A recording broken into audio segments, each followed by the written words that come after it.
a morte já foi destruída. Nosso versículo inicial se encontra em Apocalipse, capítulo 20, verso 14, Nova Versão Internacional. Então, a morte e o Hades foram lançados no lago de fogo. O lago de fogo é a segunda morte. Preciosa Igreja do Senhor, povo abençoado, eleitos de Deus, mais que vencedores em Cristo, povo santo, igreja gloriosa, sem ruga, sem mácula, abençoados com todas as bênçãos espirituais. Nesta manhã, abençoados, eu quero falar mais uma vez do assunto morte, porque é um assunto que nos é muito solicitado e as pessoas têm muita dúvida, né, em relação a isso, porque, veja bem, nosso ministério defende a visão da escatologia já consumada. Ou seja, para nós, esse texto que lemos aqui, ele não é um texto que aponta para o futuro. Nós já estudamos aqui muitas vezes e já constatamos que o Apocalipse bíblico já se cumpriu. Tá? Ainda que muitos pensem que não, muitos olham para os acontecimentos do mundo e cismam de inventar que o Apocalipse virá no futuro. Veja, biblicamente isso não faz sentido. Eu já acreditei nisso, mas graças a Deus os meus olhos foram iluminados, abençoados. E os olhos de muitos de vocês também, né, já foram iluminados em relação a isso.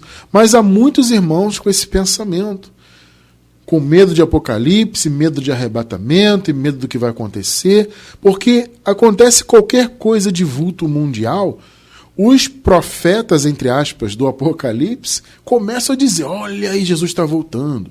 Então, tudo que ocorre, gente, porque está havendo guerra. Eu pergunto, quando que não houve guerra no mundo?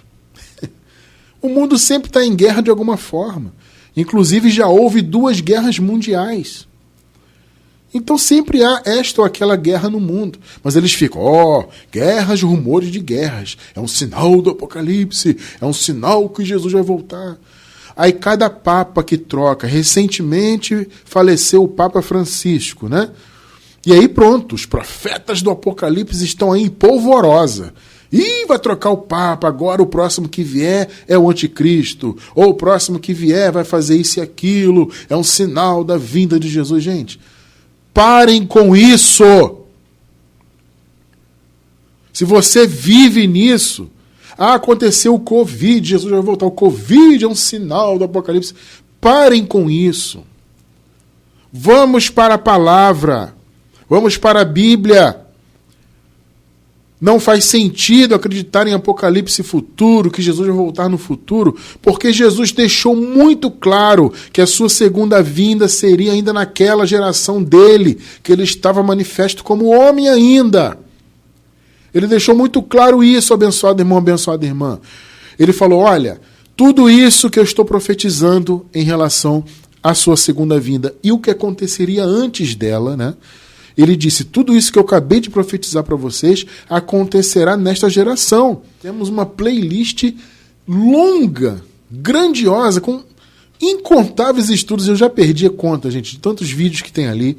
Mas, claro, vou deixar na descrição do vídeo se você não entende de escatologia consumada, se você acha que Jesus vai voltar, que o Papa Francisco morreu é um sinal do Apocalipse, que o Covid é um sinal do Apocalipse, ou que a guerra não sei onde é Apocalipse. Se você tem isso em mente, irmão, descanse sobre isso. Tá? O Apocalipse bíblico já se cumpriu. Mas para você entender isso, claro, tem que estudar. Em nossa playlist de escatologia consumada tem, como eu falei, vários estudos ali.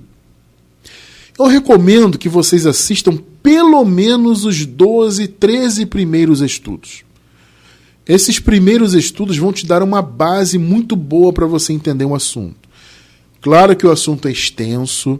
Até hoje nós não entramos a fundo no livro próprio do Apocalipse ainda, mas pretendemos fazer isso. Mas claro, já estudamos alguns pontos desse livro. Tá? Quer se aprofundar então neste assunto? Estude conosco. Entre nessa playlist, vou deixar o link na descrição do vídeo no YouTube. Você que está vendo pela gravação, vai achar o link dessa playlist de escatologia consumada. Assista pelo menos os 12, 13 primeiros estudos ali. Até o 15º ali, você já vai ter uma base muito boa para entender o assunto. Tá bom? Então, nós estamos hoje nesse estudo aqui, partindo da premissa que o Apocalipse já se cumpriu. Então, esse texto que acabamos de ler, ele não é um texto para o futuro. É um texto que já foi consumado. É uma palavra que já foi consumada. Então, a visão que João teve ali, ele viu a morte e o Hades. Em algumas versões bíblicas, vocês vão encontrar a palavra inferno, tá? Porque Hades era o lugar dos mortos. A morte significava a não existência das almas dos filhos de Deus nessa vida terrena. Ou seja, as almas saíam da existência terrena. E as almas dos filhos de Deus iam então para o lugar dos mortos, conhecido como Hades no grego, ou Sheol no hebraico, é o mesmo conceito. Tá? Eu também chamo de não existência, por quê? Porque a vida da pessoa deixa de existir, ou deixava, né, de existir aqui na vida terrena e ia para o lugar dos mortos. Também chamado de sono das almas, né, alguns chamam assim. Mesmo na Bíblia nós vemos a expressão dormir, né? Aqueles que dormiram em Cristo, por exemplo. Paulo utiliza essa palavra, né? É um eufemismo para morte, obviamente, tá? Então era chamada de sono, de dormir. Era o lugar dos mortos, conhecido como Hades, Sheol e também inferno. Gente, olha só. Coloquem uma coisa na mente de vocês. O inferno que o sistema religioso criou, esse inferno que é um local etéreo que pega fogo, que os espíritos vão para lá queimar para sempre, um local de destruição, de dor eterna. Gente, esse local não existe. O inferno existiu. Olha o tempo verbal, passado. O inferno não era um lugar de fogo que as pessoas iam lá ou vão para lá, né?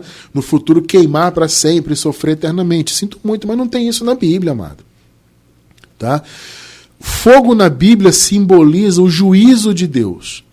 Então, por exemplo, quando Jesus se refere ao Geena, né, como inferno, traduzido por inferno no português, Jesus estava usando aquele lugar como uma alegoria do juízo, porque o Geena era um local que existia de fato, né, ao sul da cidade de Jerusalém, fora da cidade. Era um local onde eram jogados dejetos, lixo, corpos de animais, e era um local que estava sempre pegando fogo, porque eles utilizavam o fogo para eliminar aqueles dejetos. Então Jesus utilizou o Geena como uma figura do juízo. Entende? Então um local que pega fogo é uma figura do juízo. Quando Jesus fala do rico e do Lázaro, né? O Lázaro estava no seio de Abraão e o rico estava ali pegando fogo. Fogo é um símbolo do juízo de Deus. Entende? Aquilo é simbólico, aquilo é metafórico. O inferno era o lugar dos mortos, onde as almas, não importa se era de salvação ou de perdição, não importa se a pessoa era boa semente ou má semente, se ela teria a vida eterna ou seria para a destruição eterna. Todos iam para o inferno, entre aspas, ou seja, todas as almas das pessoas que morriam iam para o Hades, ou Sheol no hebraico, ou inferno, lugar dos mortos, não existência, como você queira chamar, tá bom? Então veja, a morte fundamentalmente era esta condição da alma não existir nessa vida e ir para um lugar de esquecimento, entende? Um lugar onde a alma deixava de existir nessa vida.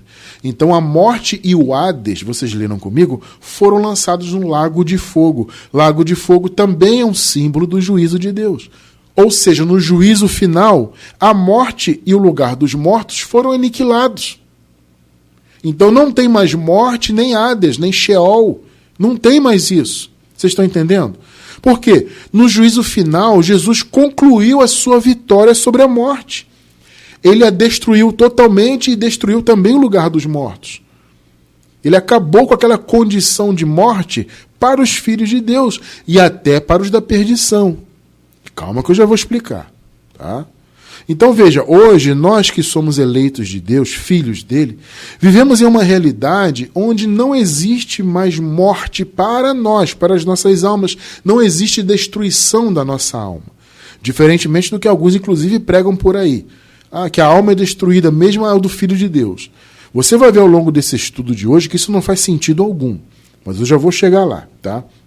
Então, a morte era o quê? Era a prisão das almas dos filhos de Deus e dos não filhos também, da má semente também, como eu disse. As almas de todos iam para esse lugar e ficavam ali na não existência. Ficavam presas naquele sono, no esquecimento, um local de escuridão, como você queira chamar, como eu disse, tá? E esse local, então, era conhecido no grego como Hades e no hebraico como Sheol, tá? E como eu costumo dizer, eu também chamo de não existência porque as almas deixavam de existir aqui na vida terrena.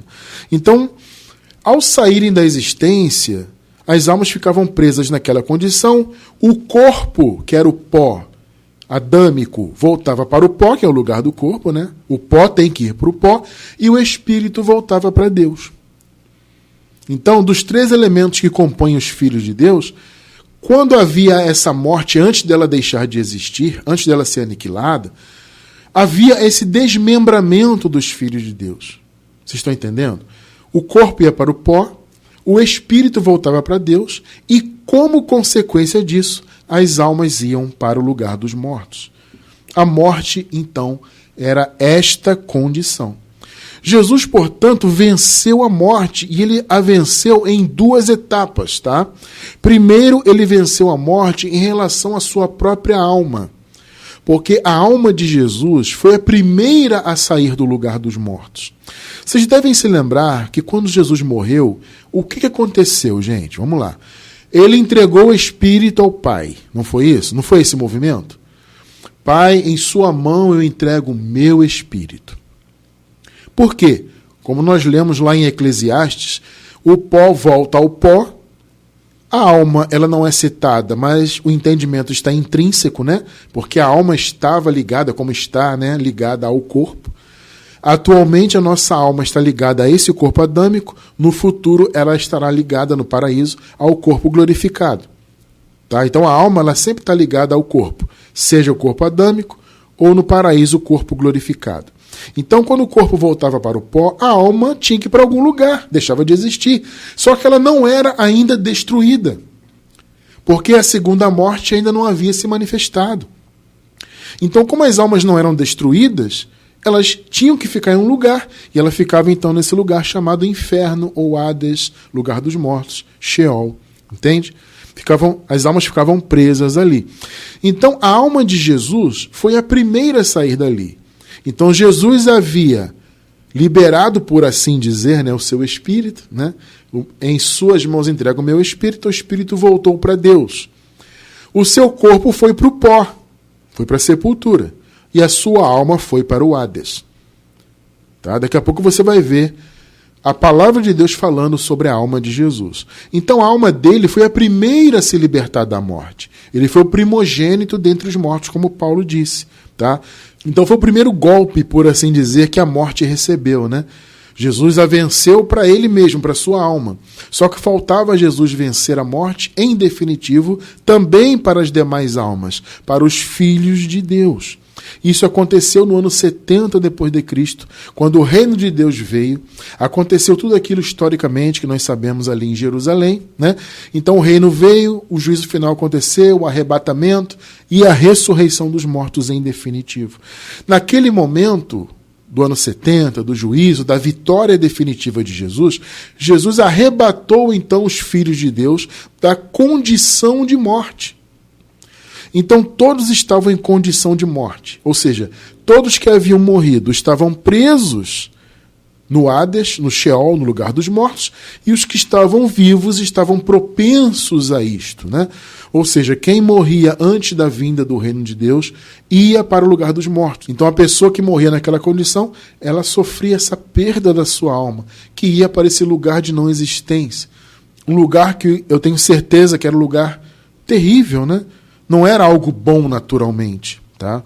Então, seja filho de Deus ou não, todos iam para aquele lugar. Só que os filhos de Deus tinham a promessa de Deus de terem a vida eterna, de terem salvação. E a salvação, queridos, dizia respeito exatamente a isso.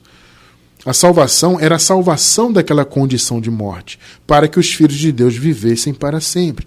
Então eles foram, no ano 70, arrebatados das mãos da morte. Então aqueles que estavam mortos saíram daquela condição do Hades, os que estavam vivos foram revestidos de imortalidade. Vamos ler isso na Bíblia já já, tá? Então Jesus deu esse primeiro duro golpe na morte ao ressuscitar, e ele também a venceria em definitivo no ano 70. Entre esse período da sua ressurreição e a sua segunda vinda, ocorrida em 70, a morte ainda estava em vigor. Ou seja, Jesus já havia dado um duro golpe nela, como eu disse, mas ela ainda existia. Por isso que Paulo disse isso aqui, 1 de Coríntios 15, 26. O último inimigo a ser destruído é a morte. Ou seja, Jesus já havia vencido quase todos os inimigos. Mas nesse período aqui da igreja primitiva, temos que lembrar, né? Eles estavam antes da segunda vinda. Então eles estavam antes da aniquilação completa da morte. Por isso Paulo falou, ainda falta a morte ser destruída. E Jesus fez isso então em definitivo, no ano 70, na sua segunda vinda. Então, abençoados, vejam bem, a morte entrou no mundo como consequência do pecado do homem. Como sabemos, o homem desobedeceu a Deus, o primeiro homem, Adão, ele recebeu de Deus incumbências e ele desobedeceu a Deus. Essa desobediência foi o primeiro pecado. Com isso, o homem amaldiçoou não só a si mesmo, mas também toda a humanidade que viria posteriormente a ele. Veja, Deus avisou. Gênesis 2, 16 e 17. E o Senhor Deus ordenou ao homem, coma livremente de qualquer árvore do jardim, mas não coma da árvore do conhecimento do bem e do mal, porque no dia em que dela comer, certamente você morrerá. Percebeu que Deus avisou? O Senhor Deus deixou claro, olha, certamente você vai morrer se você me desobedecer. Então, amados, vejam bem, o aviso divino ocorreu, mas mesmo assim o homem desobedeceu. Então a morte entrou no mundo em função disso. A carne é Adão, e Adão está sentenciado à morte até hoje. Por isso que o lugar do corpo é o pó da terra, sempre será. Porque, gente, o que Deus fala não pode voltar vazio. O que Deus falou tem que acontecer. Então ele deixou claro, Adão, se você pecar, você vai morrer certamente. A nossa carne atual, gente, ela é adâmica. Ainda é um resquício de Adão. Então a sentença de Deus está nesta carne. A morte entrou no mundo pela desobediência do primeiro homem. Olha o que Paulo fala aqui aos Romanos. Romanos 5, do 8 ao 12. Mas Deus demonstra o seu amor por nós. Cristo morreu em nosso favor quando ainda éramos pecadores. Isso aqui é quando? É antes da cruz, tá? Paulo não está falando de nós hoje, do futuro. Ele está falando deles lá. Porque, claro, Jesus morreu, eles estavam antes da cruz, né? Quando Jesus morreu ainda. Obviamente, né? Então Jesus morreu, eles ainda eram pecadores. Porque o pecado foi aniquilado na cruz. Então, antes da cruz, todos eram pecadores. 9. Como agora fomos justificados por seu sangue, né, muito mais ainda seremos salvos da ira. Eles foram, os filhos de Deus, salvos da ira. A ira se manifestou no juízo no ano 70. A ira que também é eterna. Assim como a vida do Filho de Deus é eterna, a ira de Deus também é eterna.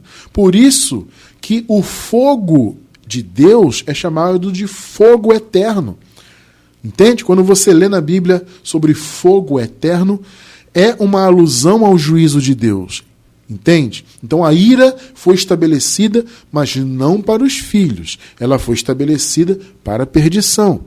Fogo eterno. Ira eterna, assim como a vida dos filhos de Deus é eterna. Tá? Então, muito mais seremos e foram salvos da ira de Deus por meio dele. 10. Se quando éramos inimigos de Deus, fomos reconciliados com ele mediante a morte de seu filho, quanto mais agora, tendo sido reconciliados, seremos salvos por sua vida. E foram salvos. 11. Não apenas isso, mas também nos gloriamos em Deus por meio de nosso Senhor Jesus Cristo, mediante a quem recebemos agora a reconciliação. Ou seja, eles estavam desconciliados, separados de Deus por causa do pecado, e o Senhor Jesus morreu na cruz e aniquilou o pecado. Então ele trouxe por meio do seu sangue a reconciliação do povo de Deus com o seu Criador, com o seu Pai. É isso que Paulo está falando aqui. O homem trouxe morte, Jesus trouxe a vida para os filhos de Deus. 12. Portanto, da mesma forma como o pecado entrou no mundo por um homem, o primeiro Adão, e pelo pecado a morte também entrou, né? Assim também a morte veio a todos os homens, porque todos pecaram. Todos se tornaram pecadores. A pessoa já nascia na condição de pecador e ela, portanto, também pecava. Então a morte veio em função disso e ela contaminou todos os homens. Só que Jesus veio para destruir as obras de Adão. Não é o que a palavra diz? Ele veio para desfazer as obras do diabo. Ele veio acabar com o velho homem. Diabo é velho homem, é Adão. Entende? Ele veio destruir as obras de Adão.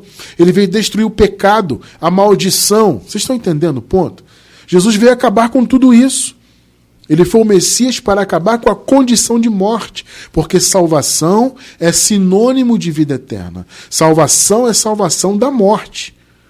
Então os filhos de Deus, que não deveriam estar naquela condição de morte, as suas almas não deveriam estar presas no Hades, no Sheol, no lugar dos mortos.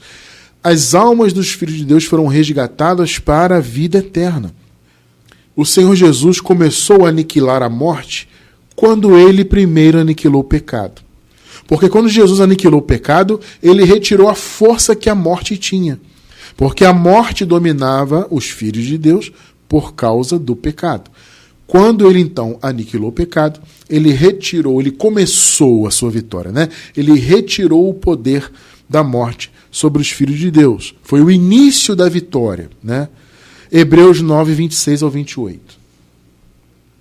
Se assim fosse, Cristo precisaria sofrer muitas vezes desde o começo do mundo. Se assim fosse, ou seja, se fosse como na lei. Esse é o ponto ali, tá?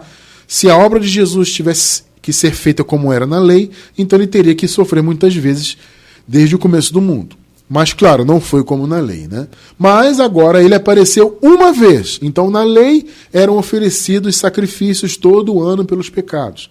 Mas Jesus fez um único sacrifício. Só um foi necessário. Mas agora ele apareceu uma vez por todas no fim dos tempos para aniquilar o pecado mediante o sacrifício de si mesmo. Então a morte e a ressurreição de Jesus foram o primeiro golpe fatal na morte, né? Porque a morte do Senhor retirou o poder que a morte tinha, porque aniquilou o pecado. Porque o pecado é que traria, então, a morte definitiva, que era a segunda morte. O pecado traria o juízo, porque a lei, que era a força do pecado, condenaria quem estivesse, então, naquela condição de pecador. Por isso que Jesus morreu, para retirar os eleitos dele daquela condição de pecadores. Ele aniquilou o pecado dos eleitos do Senhor, mediante o sacrifício de si mesmo. 27. Da mesma forma como o homem está destinado a morrer uma só vez, depois disso enfrentar o juízo, que viria, naquela época, né, o juízo viria, eles estavam antes do ano 70, 28. Assim também Cristo foi oferecido em sacrifício uma única vez, para tirar os pecados de muitos, não de todos.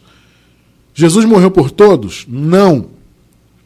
A palavra diz o seguinte: Jesus veio salvar o seu povo dos seus pecados. O seu povo. E o seu povo, hoje sabemos, não eram apenas os judeus. O seu povo não era o povo segundo a carne. O seu povo é a igreja. Os eleitos de todas as etnias, de todos os tempos. Vocês estão entendendo?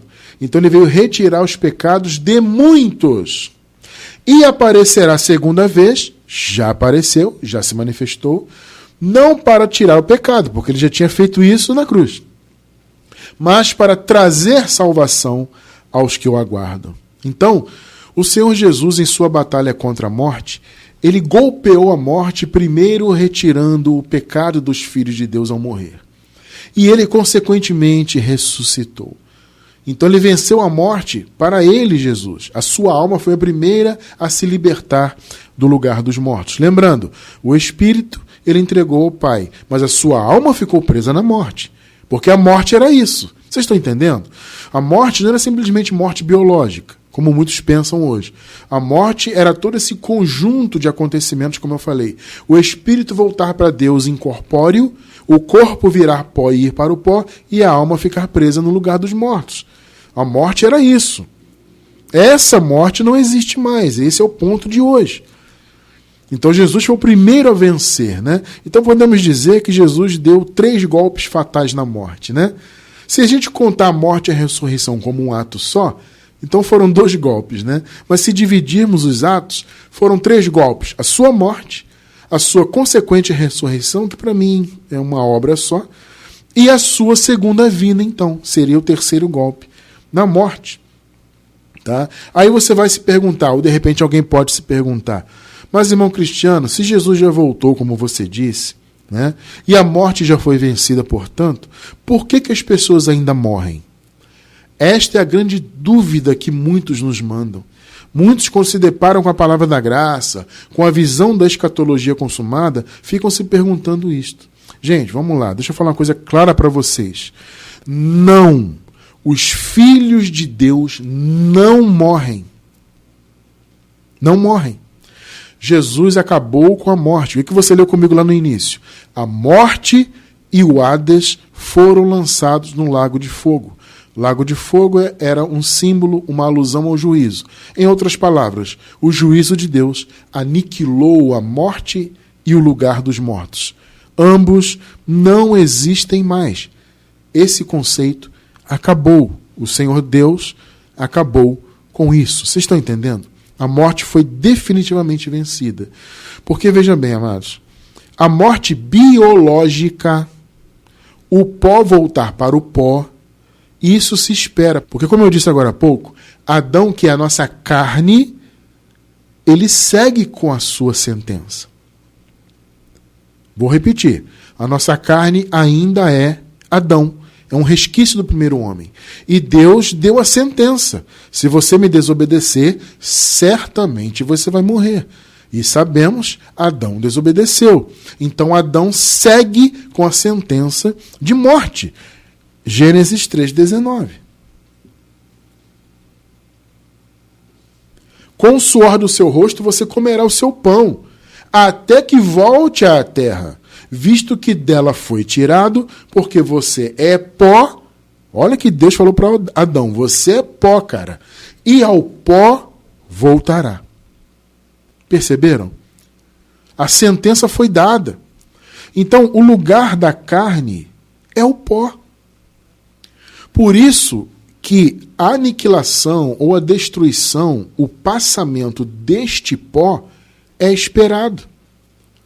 Então não entenda, meu irmão, minha irmã, que a morte biológica deste corpo atual signifique a morte de fato dos filhos de Deus. Não significa. Ninguém mais vai para o lugar dos mortos. Nem os filhos de Deus e nem mesmo os da perdição. Já vou explicar isso. Calma lá. Então, como eu falei, a morte significava o desmembramento. O espírito voltava incorpóreo para Deus, o corpo ia para o pó, que é o lugar dele, você acabou de ler, e a alma ia para o lugar dos mortos. Jesus, em sua segunda vinda, primeiro ressuscitando, né? E depois, em sua segunda vinda, acabou com esta condição. Então, esta verdadeira morte deixou de existir. Então, meu amado irmão, minha amada irmã, quando este corpo atual voltar para o pó, você que é filho, eu, abençoada Ju, todos nós, não veremos morte alguma. Vocês estão entendendo? A morte do corpo, na verdade, não é a morte de fato. Porque você, quando passar desta vida terrena, você não vai ser desmembrado. O seu espírito não vai para um lado, sua carne para o outro, sua alma para outro. Não. O que vai haver é o seguinte, esta é a promessa. Teremos um corpo semelhante ao corpo de Jesus. Um corpo de glória que já existe. Por que já existe? Porque nós já temos todas as bênçãos. Não é o que Paulo falou? Já fomos abençoados com todas as bênçãos espirituais. Então, o corpo de glória é uma dessas bênçãos espirituais que já estão em nosso espírito. Aí você vai se perguntar, mas irmão Cristiano, se esse corpo já existe, por que nós não vivemos então um corpo de glória? Porque o corpo de glória não é para a terra aqui. Aqui é o lugar da carne. Entenda isso. Aqui não é o lugar do corpo de glória. O corpo de glória é para viver no paraíso. Perceberam? Então, o pó, ele vai voltar para o pó, mas não significa morte. Então, eu vou usar aqui uma metáfora, tá? O que seria, então, a morte, entre aspas, hoje, que não é morte, repito, do Filho de Deus, da Filha de Deus? O que isto significa? Significa uma troca de vestimenta. Porque, veja, o apóstolo Paulo, ele compara o corpo a uma casa ou a uma vestimenta. Então, ele fala que o nosso corpo atual é uma casa normal e diz que no paraíso teremos um edifício. Ou seja, uma casa maravilhosa é uma alusão ao corpo de glória, tá, gente? Não uma casa literal, é o corpo glorificado.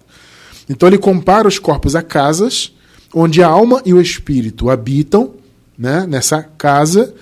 Nós temos, então, esta casa atual adâmica e teremos um edifício. No caso, já temos aqui no espírito e teremos no paraíso.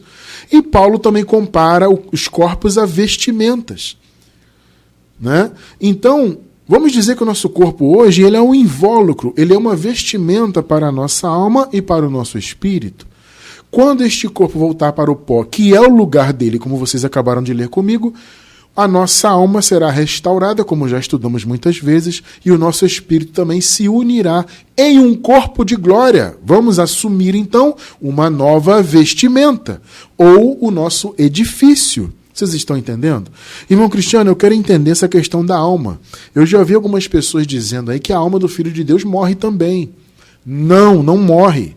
É um absurdo você afirmar isto. Você vai ver comigo aqui já já a leitura a respeito da alma de Jesus. Você vai entender o que foi de fato a verdadeira ressurreição. Então tenha paciência que a gente vai chegar lá, tá bom? Então, por isso que eu digo, a morte não existe mais, porque a morte desse pó atual não é a morte do Filho de Deus. Não representa a nossa morte, não representa a nossa destruição, não representa nosso desmembramento, pelo contrário. Quando terminar o nosso tempo que Deus estabeleceu para a nossa vida aqui, vamos viver no paraíso, assumindo uma nova vestimenta. Esta é a promessa do Senhor. É vida eterna, ou seja, a vida que você tem hoje, que eu tenho hoje aqui, ela já é eterna. O corpo não é a vida, o corpo é a vestimenta. O corpo é o meio pelo qual vivemos. Entende? É o veículo. Mas a vida é a alma. Vocês estão entendendo? É bom você ter isso em mente. Então, a ressurreição foi o quê? Foram as almas dos filhos de Deus serem retiradas do Hades, do lugar dos mortos, das mãos da morte. E a primeira alma, então, que venceu a morte foi a de Jesus. Eu vou ler aqui Salmos 16, versículos 9 e 10. Veja só, eu vou ler na versão Almeida Corrigida Fiel. Por quê? Eu estou deixando isso bem claro para você entender bem o meu propósito. Nós costumamos usar, na maioria dos casos, a Nova Versão Internacional. É uma versão em português que eu gosto bastante, porque eu entendo que é uma versão bastante equilibrada. Tá? É uma versão que procura se aproximar bastante do texto em grego. Eu gosto bastante. Mas claro que há coisas que podem dificultar o entendimento. E eu penso que nessas passagens que vamos ler agora, a Nova Versão Internacional pode dificultar. Por quê? Porque a Nova Versão Internacional, ela oculta a palavra alma. Tá? Sendo que a palavra alma aparece tanto no grego quanto no hebraico. Tá? Nós vamos ler um texto dos Salmos que foi escrito em hebraico. Né? E vamos ler depois um texto, o mesmo texto equivalente, que foi escrito em grego. A palavra para alma aparece tanto no hebraico quanto no grego. Mas na Nova Versão Internacional, a palavra foi ocultada no português. Então, para não dificultar o nosso entendimento, eu trouxe na versão Almeida. Outras versões também têm a palavra alma, né? Então eu trouxe aqui na Almeida Corrigida Fiel. Versículo 9. Portanto, está alegre o meu coração. Veja, esse é um salmo profético, é um salmo messiânico, que apontava, na verdade, para Jesus, tá? Portanto, está alegre o meu coração e se regozija a minha glória. Também a minha carne repousará segura. Por quê? Porque, gente, a carne de Jesus não seria destruída. Entende? Jesus não passaria pela destruição, pela deterioração da carne. Entende? Por isso que diz aqui, a minha carne repousará segura. 10. Olha só, pois não deixarás a minha alma no inferno. Nós encontramos a palavra alma no hebraico. E aqui, inferno é o Sheol. Como eu falei para vocês, Hades, lugar dos mortos, Sheol. Existem essas palavras para designar aquele lugar que existia, onde as almas ficavam presas na morte. Esse lugar também poderia ser chamado de inferno, né? Também é traduzido por inferno, que era o lugar dos mortos. Tá? Repito, não um lugar que pega fogo, que os espíritos vão queimar para sempre, sofrimento. Esqueçam isso, não é isso. O inferno ou Hades ou Sheol era o lugar dos mortos. E as almas de todos, inclusive a de Jesus, ficou presa no Sheol. Tá? Então, comece a pensar, gente, como que a alma do Filho de Deus morre, se é a alma que ia para o Hades, logo eram as almas que iriam ressuscitar. É só você pensar. O que ia para o Hades não eram os espíritos, gente. Olha só, existe um conceito muito errado aí. As pessoas que dizem que as almas dos filhos de Deus morrem estão dizendo que quem ia para o Hades eram os espíritos. Negativo. Os espíritos voltavam para Deus. Nós vemos isto lá em Eclesiastes e no caso do próprio Jesus. A alma de Jesus foi para o Hades. Você acabou de ler aqui essa passagem profética e messiânica. Não deixarás a minha alma no Sheol. Então era a alma que ia, não o espírito. O espírito voltou para Deus. Então isso também acontecia com os eleitos naquela época. O espírito voltava para Deus. Ele não ia para Hades nenhum. Quem ia para o Hades eram as almas. Pois não deixarás a minha alma no inferno, nem permitirás que o teu santo veja a corrupção. Ou seja, o corpo de Jesus não seria deteriorado pela morte. Agora vamos ver essa passagem sendo citada em Atos dos Apóstolos. Pedro cita essa passagem, confirmando que ela é uma passagem messiânica. Atos 2, versículos do 23 ao 27, também na Almeida Corrigida Fiel. A este que vos foi entregue, Jesus, né, pelo determinado conselho e presciência de Deus, prendestes, crucificastes e matastes pelas mãos de injustos. 24. Ao qual Deus ressuscitou, desfazendo as dores da morte, pois não era possível que fosse retido por ela.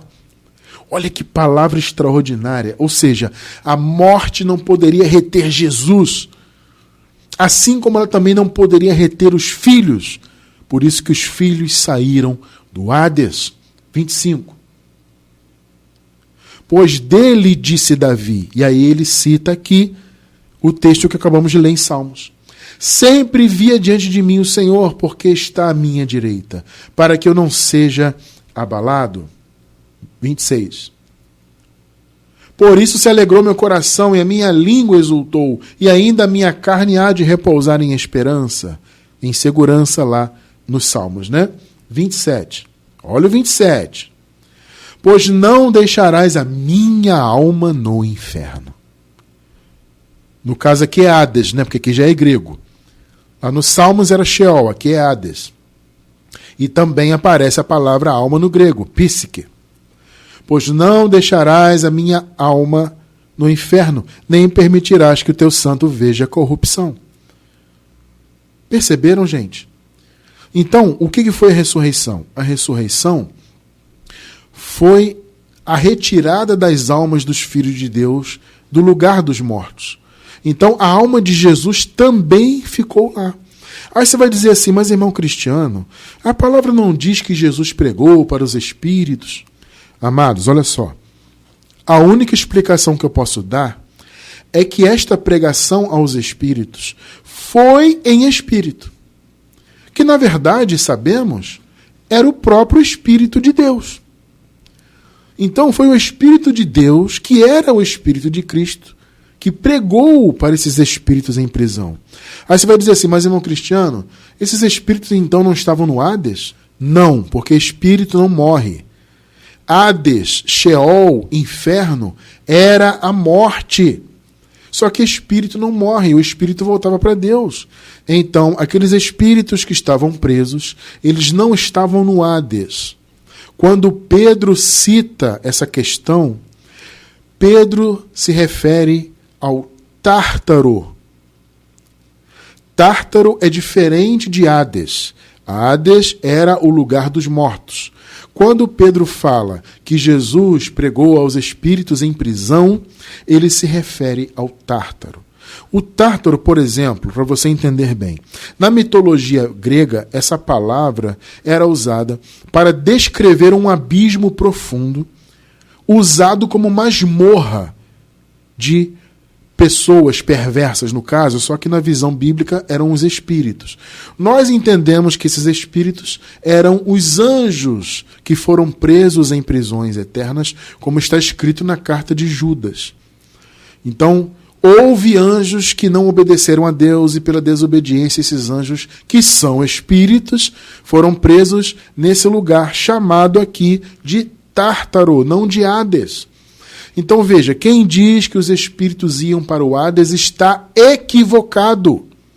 Quem ia para o Hades eram as almas, o lugar dos mortos. Espírito não morre. Então esses espíritos que nós entendemos que eram os anjos presos ali, receberam do Espírito de Deus alguma palavra aí, gente. Eu não sei dizer o que foi essa pregação. Não adianta me perguntar que eu não sei. Tá? Mas eu acredito que aconteceu. Só que foi em espírito, porque Jesus liberou seu espírito. Em sua mão entrega o meu espírito, ponto. Agora, a alma de Jesus foi para onde? Você acabou de ler para o Hades.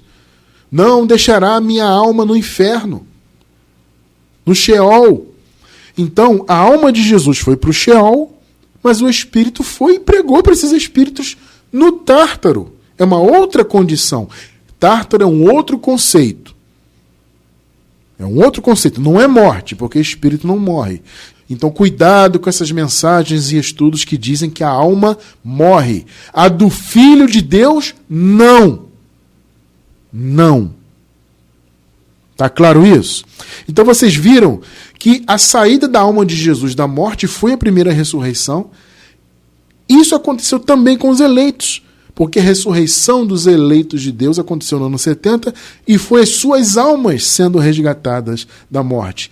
Ou seja, essa ressurreição para a vida eterna é sinônimo de salvação. Salvação é isso, é você não morrer para sempre.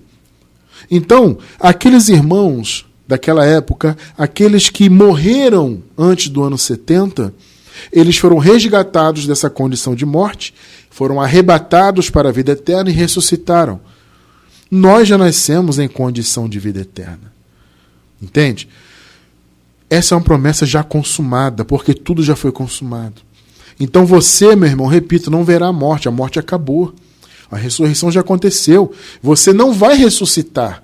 Você vai trocar de roupa, entre aspas, né? Usando a metáfora que eu citei agora há pouco. Você vai trocar de roupa, é isso. Porque o Senhor prometeu a vida eterna antes dos tempos eternos. Ele prometeu a salvação antes da criação do mundo para os seus filhos. Ou seja, a promessa de Deus é que seus filhos não veriam a morte. Ou não passariam pela morte eterna, melhor dizendo, né? Então a promessa de Deus é que seus filhos não passariam pela morte definitiva. Os filhos, alguns, até passaram por aquela morte intermediária que acabou no ano 70. Mas eles não foram destruídos para sempre, porque Deus prometeu a vida eterna. E prometeu pela graça. Ele prometeu antes da fundação do mundo e pela graça. Tito 1, 1 e 2. Paulo, servo de Deus, apóstolo de Jesus Cristo, para levar os eleitos de Deus à fé e ao conhecimento da verdade que produz a piedade. 2.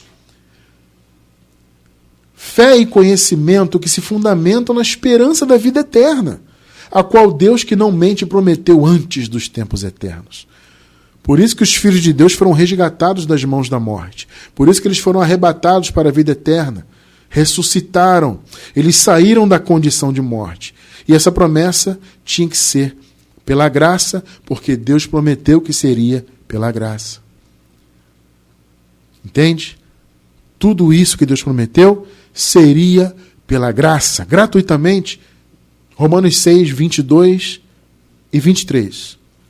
Mas agora que vocês foram libertados do pecado e se tornaram escravos de Deus, o fruto que colhem leva à santidade e o seu fim, claro, é a vida eterna, porque é a promessa de Deus. 23. Pois o salário do pecado é a morte, mas o dom gratuito de Deus é a vida eterna, em Cristo Jesus nosso Senhor. Dom gratuito, foi pela graça que o Senhor nos deu isso. Então a morte da alma foi totalmente aniquilada na segunda vinda.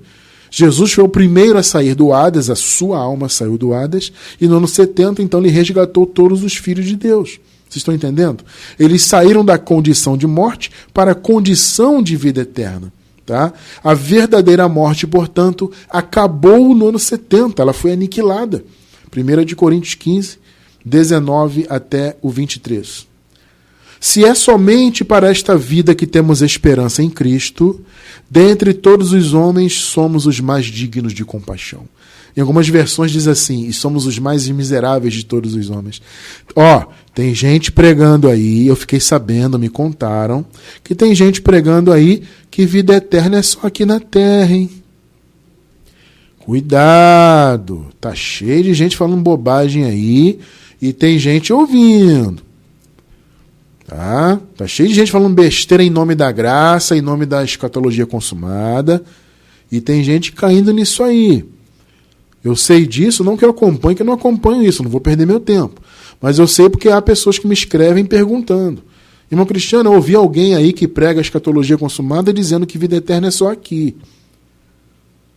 Cuidado. Olha o que a palavra diz.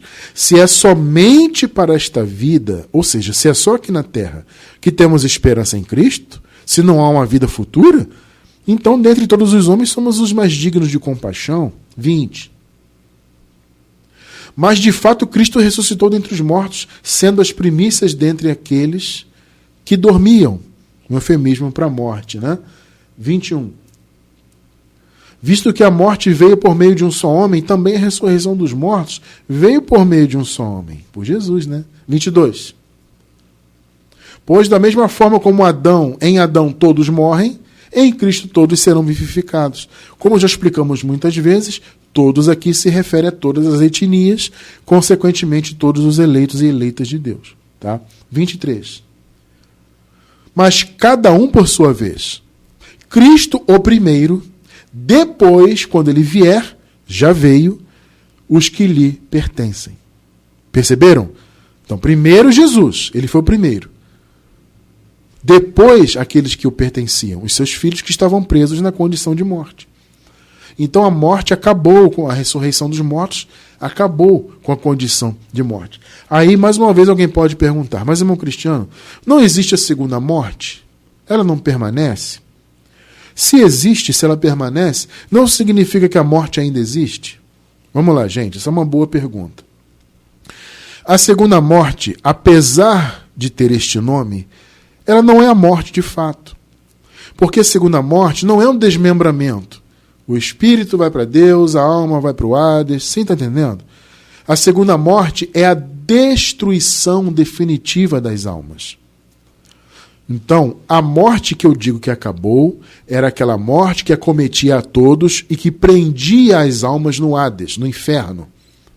E que desmembrava os filhos de Deus, né, que iam para Deus, os espíritos, as almas ficavam presas no Hades e o corpo ia para o pó.